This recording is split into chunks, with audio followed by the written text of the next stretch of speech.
सुप्रभात बच्चों, मेरा नाम मनीषा मेहता है।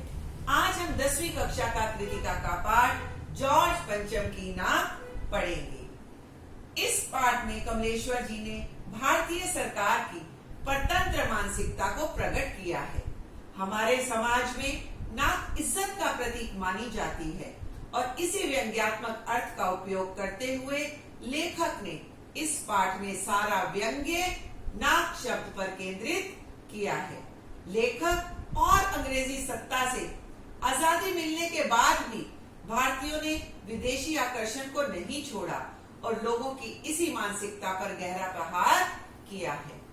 एक बार इंग्लैंड की रानी एलिजाबेथ द्वितीय अपने पति के साथ पाकिस्तान, नेपाल और भारत के दौरे के लिए रवाना होने वाली थी।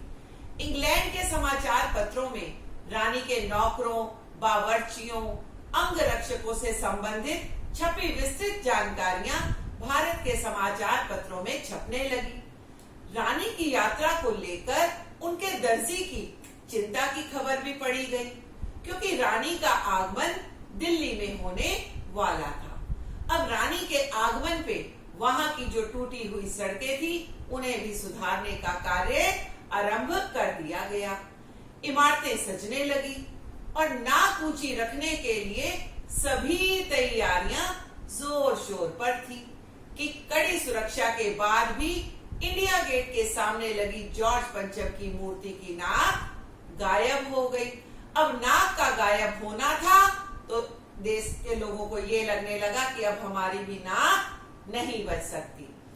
इसलिए देश के जिम्मेदार नेताओं और अधिकारियों ने सभा की और मूर्ति पर नाक लगाने का ये कार्य आरंभ कर दिया और अपनी गरीबी दूर करने के लिए हिम्मत करके अवसर का लाभ उठाने वाला एक मूर्तिकार वहां आ गया। उसने सभा में पुरातत्व विभाग की फाइलों से जॉर्ज पंचम की मूर्ति के जैसा पत्थर ढूंढवाया, परंतु फाइलों में कुछ भी जानकारियां नहीं मिली। फिर सभा की गई और उसमें भी पत्थरों से मूर्ति के पत्थर को मिलाकर देखने का निश्चय किया गया। नेताओं, अधिकारियों को हिम्मत तो मिली, परंतु मूर्तिकार को अपने पूरे प्रयास के बाद भी वैसा पत्थर नहीं मिला। इस बार मूर्तिकार ने सभा को गुप्त बनाते हुए सुझाव दिया कि अखबारों को दूर रखा जाए और देश के महापुरुषों की मूर्तियों की नाकों के नाप लिए जाएं और ठीक आने पर उतार कर वही नाक लगा दी जाए।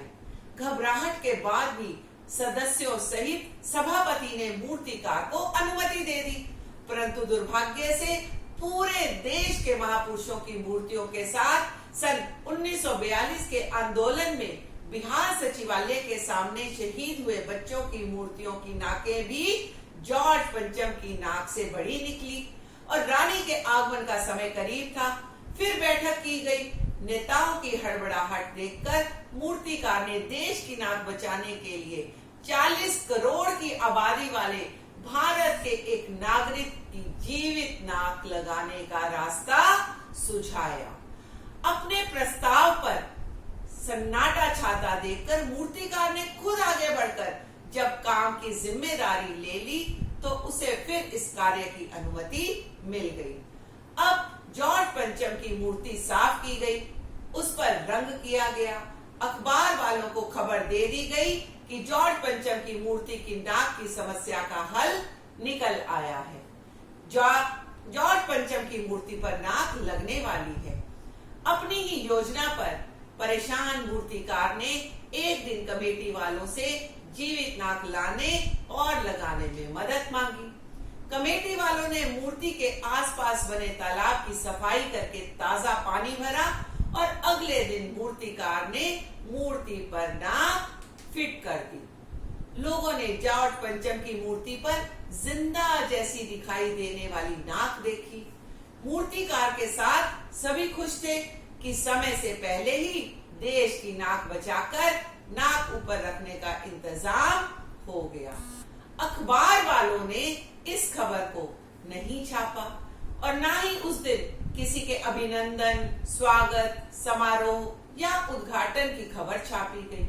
केवल मनुष्य की तरह दिखाई देने वाली जॉर्ज पंचम को लगी नाक की खबर छापकर नाक रहित हुए भारत की असलियत को उद्घाटित किया।